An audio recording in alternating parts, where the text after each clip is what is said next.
A trajetória de Carlo Ancelotti no futebol é em muitos sentidos uma contradição ambulante.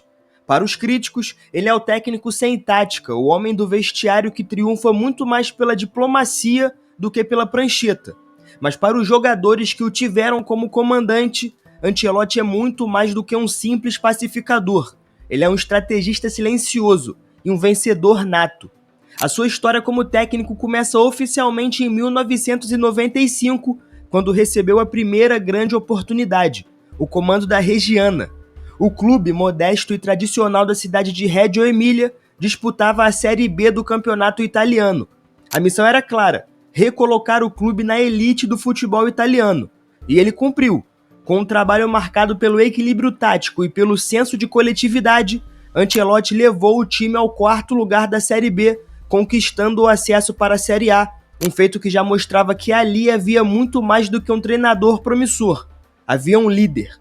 E talvez por isso mesmo tenha chamado a atenção do Parma, um clube que na época começava a despontar como uma potência emergente na Itália, recheado de jovens talentos e investidores ambiciosos.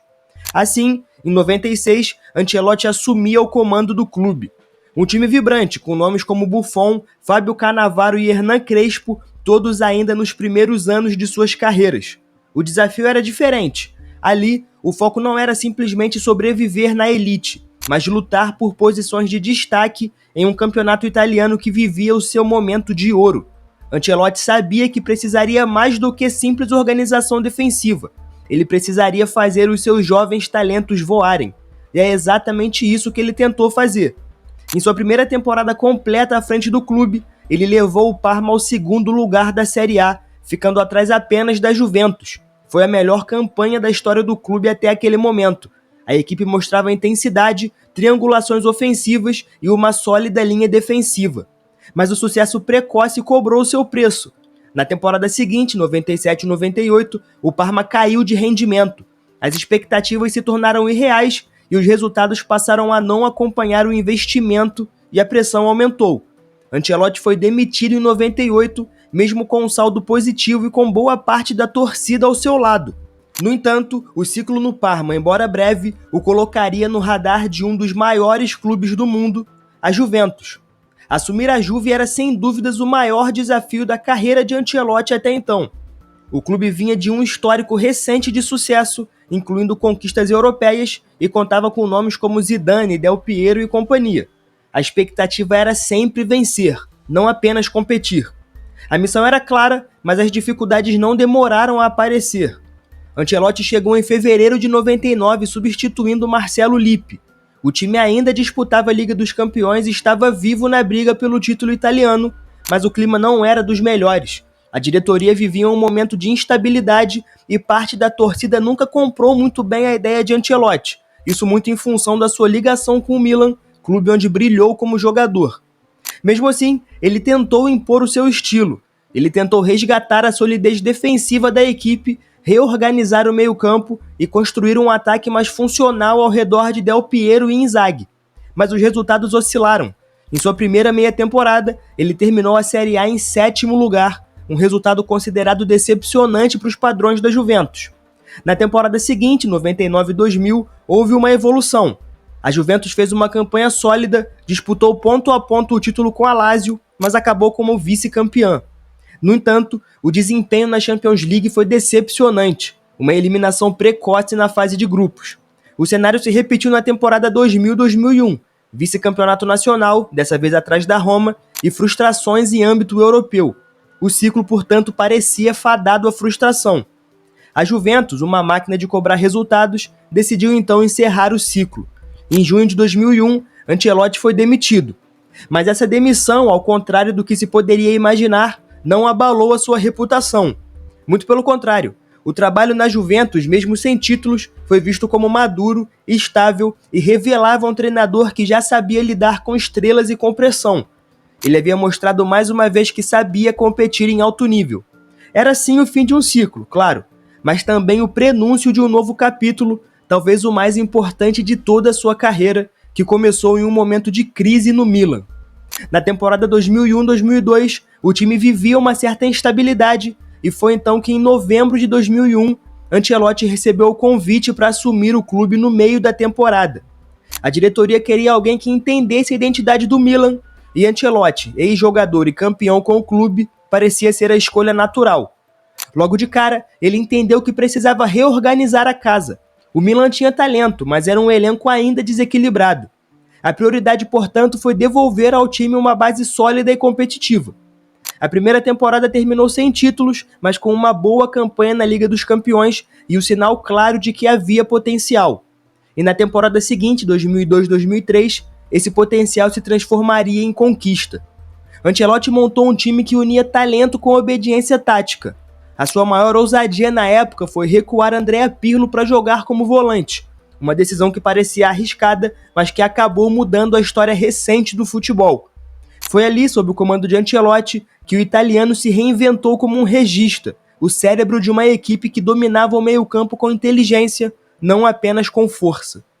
A campanha na Liga dos Campeões foi marcada por grandes duelos. O Milan superou o Bayern de Munique, o Borussia Dortmund, o Ajax e na semifinal venceu nada menos do que a Inter de Milão em um clássico histórico. Na final contra a Juventus, o jogo terminou empatado por 0-0 e foi decidido nos pênaltis. Dida brilhou e Shevchenko fez o último. E Carlo Ancelotti, apenas 2 anos após a sua chegada, colocava o Milan novamente no topo da Europa. Mas a história com o clube ainda estava longe do fim. Na temporada 4-5, o Milan voltou à final da Champions, dessa vez contra o Liverpool em Istambul. O time italiano abriu 3-0 no primeiro tempo e parecia que Ancelotti levaria sua segunda taça continental com certa facilidade. Mas o futebol tem os seus próprios roteiros. Em 6 minutos, o Liverpool empatou o jogo e levou para os pênaltis. E o Milan perdeu. Foi uma das viradas mais chocantes da história do torneio.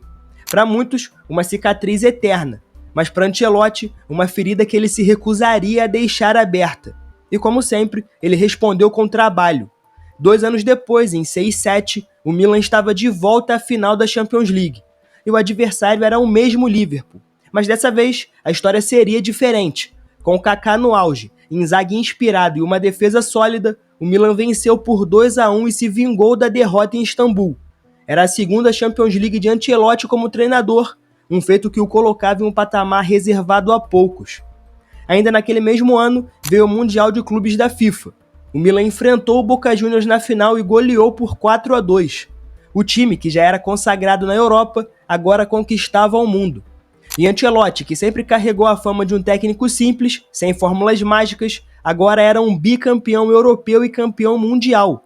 E fazia isso sem protagonismo, deixando os holofotes para os jogadores, mas sempre sendo a peça que conectava tudo nos bastidores. A era no Milan durou até o final da temporada 8-9. Foram quase 8 anos à frente do clube, uma longevidade rara no futebol moderno. Mas como toda a história, a dele também teve um fim.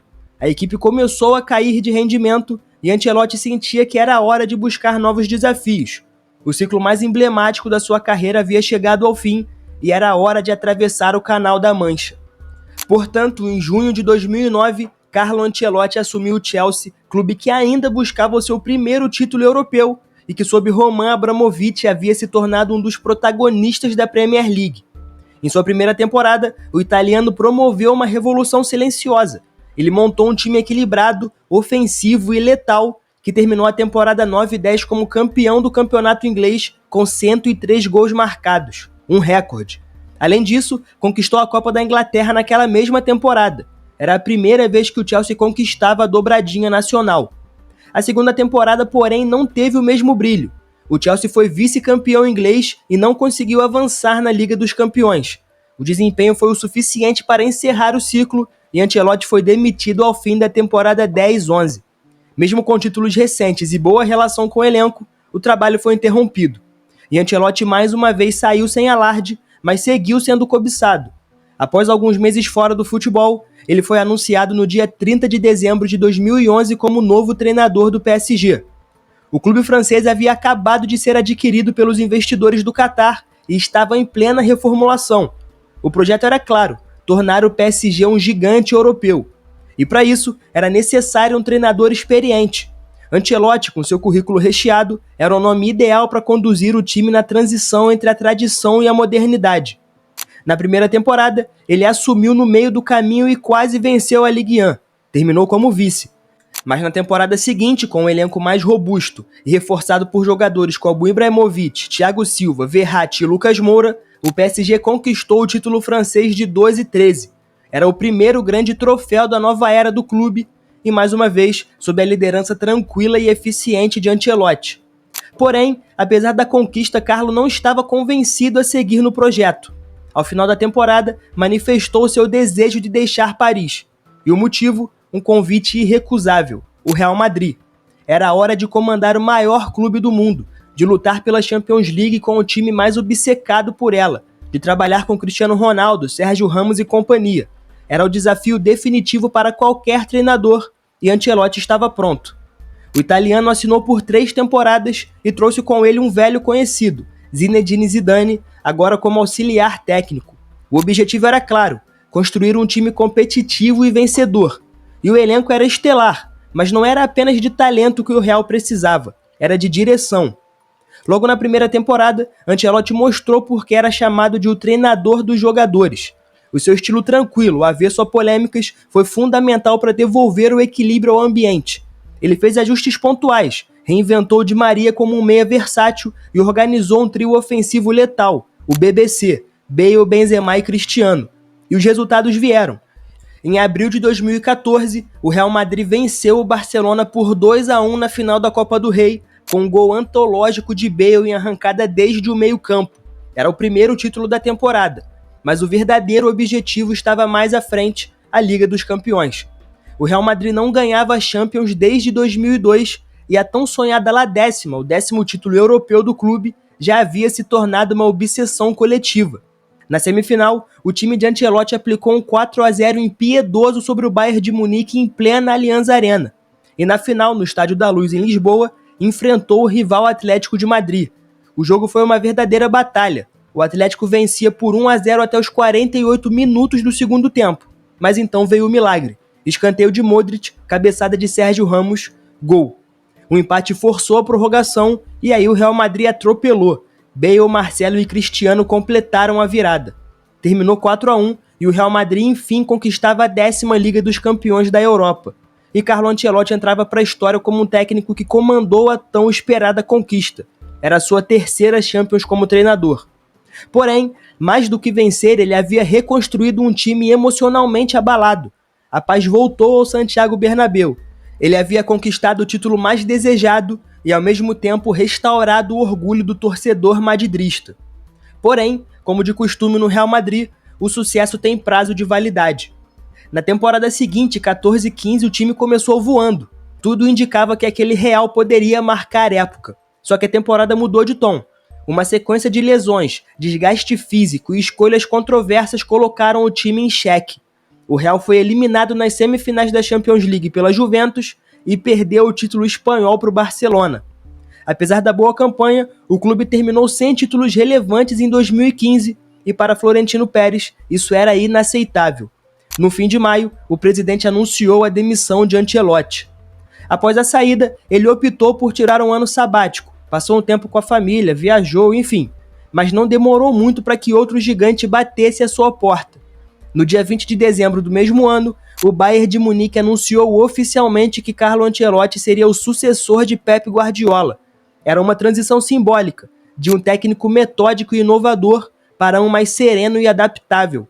Guardiola deixaria o clube ao fim da temporada 15-16 e Ancelotti assumiria em 1º de julho de 2016. A missão era clara, manter o domínio doméstico e levar o Bayern de volta ao topo da Europa. E logo de cara, ele venceu a Supercopa da Alemanha por 2-0 sobre o Borussia. A Bundesliga daquela temporada também foi vencida com autoridade. O Bayern terminou com 82 pontos, 15 à frente do segundo colocado. A Liga Alemã parecia fácil demais para um treinador como ele. Porém, a Champions League era outra história. Na temporada 16-17, o Bayern foi eliminado nas quartas de final pelo Real Madrid, clube que Ancelotti conhecia muito bem. Foi uma eliminação polêmica, marcada por decisões controversas da arbitragem e o ambiente começou a se deteriorar. Portanto, a temporada seguinte já começou mal. O Bayern perdeu a Supercopa da Alemanha, sofreu com resultados irregulares na Bundesliga e além disso foi derrotado por 3-0 pelo PSG na fase de grupos da Liga dos Campeões. No dia seguinte, então, veio o anúncio. Carlo Ancelotti estava demitido. Foi a sua passagem mais curta em um grande clube, mas mesmo assim, ele saiu com o título da Liga Nacional, mantendo o seu currículo vitorioso intacto. Depois de tantas glórias e desafios em alguns dos maiores clubes do mundo, Ancelotti decidiu voltar às suas raízes. No dia 23 de maio de 2018, ele aceitou o convite para comandar o Napoli, retornando ao futebol italiano após quase uma década. O projeto era promissor. O Napoli vinha de boas campanhas sob o comando de Maurício Sarri e buscava dar o próximo passo, ser campeão da Série A pela primeira vez desde os tempos de Maradona. O italiano então assinou um contrato de 3 temporadas, com a missão de elevar o time ao nível de competitividade exigido para brigar de igual para igual com a Juventus. E parecia estar no caminho certo. Logo no primeiro ano, manteve o Napoli em alto nível, terminando a Série A na segunda colocação com 79 pontos. O estilo de jogo, mais equilibrado e menos intenso do que o de Sarri, ainda dividia opiniões, mas o elenco parecia comprar a ideia. Jogadores como Insigne, Mertens e Koulibaly assumiam papéis centrais e o time demonstrava potencial tanto no campeonato nacional quanto na Liga dos Campeões. A temporada seguinte, no entanto, trouxe turbulências. Internamente, o ambiente ficou bem pesado após um conflito público entre jogadores e a diretoria. O vestiário, portanto, entrou em ebulição. E mesmo com a classificação às oitavas de final da Champions League, garantida com uma goleada por 4-0 sobre o Genk, a diretoria agiu de forma impiedosa. No dia 10 de dezembro de 2019, Ancelotti foi demitido do clube. Uma decisão que pegou muitos de surpresa, inclusive o próprio treinador. Ele deixava o time com um desempenho respeitável na Europa e ainda na briga por posições importantes no campeonato italiano. Mas o futebol não para. E apenas 11 dias depois, no dia 21 de dezembro, o nome de Ancelotti já estava em outro clube. E dessa vez, num lugar muito improvável, o Everton, da Inglaterra. Era um desafio completamente diferente dos anteriores. O clube não disputava títulos nem Champions League.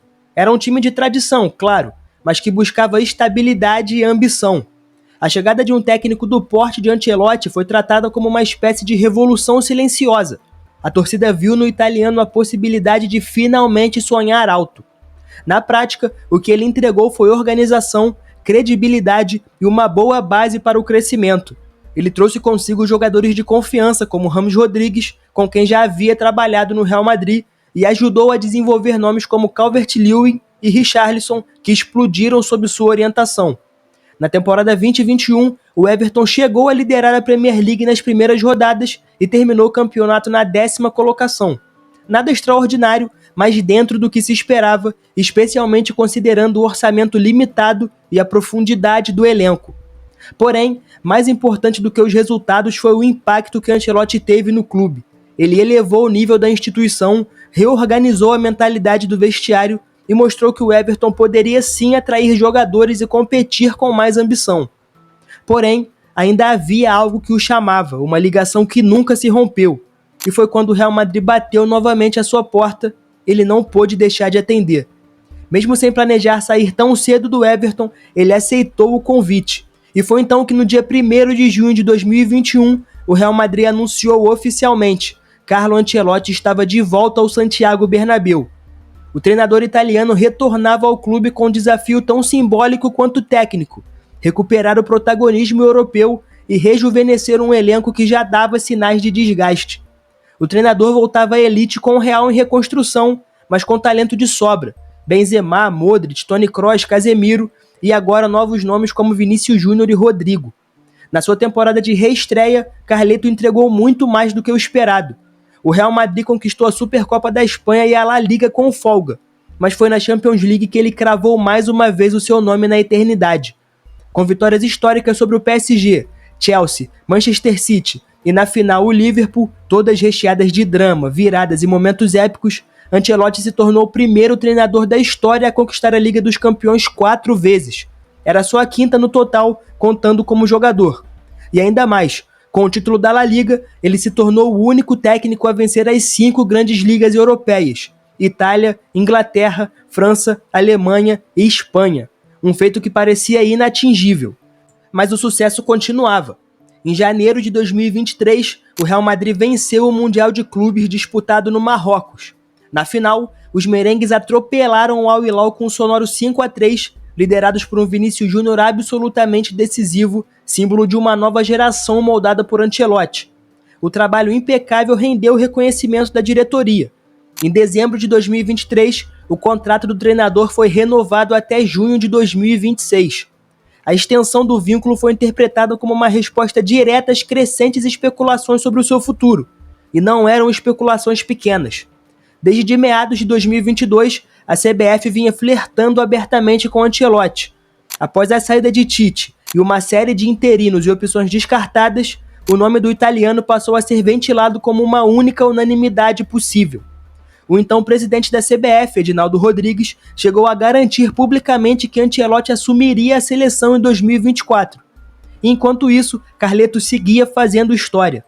No dia 9 de abril de 2024, ao empatar por 3-3 contra o Manchester City no jogo de ida das quartas de final da Champions, Ancelotti se tornou o primeiro treinador a atingir 200 partidas na competição europeia. Um marco tão impressionante quanto simbólico. No jogo de volta, outro empate, agora por 1-1.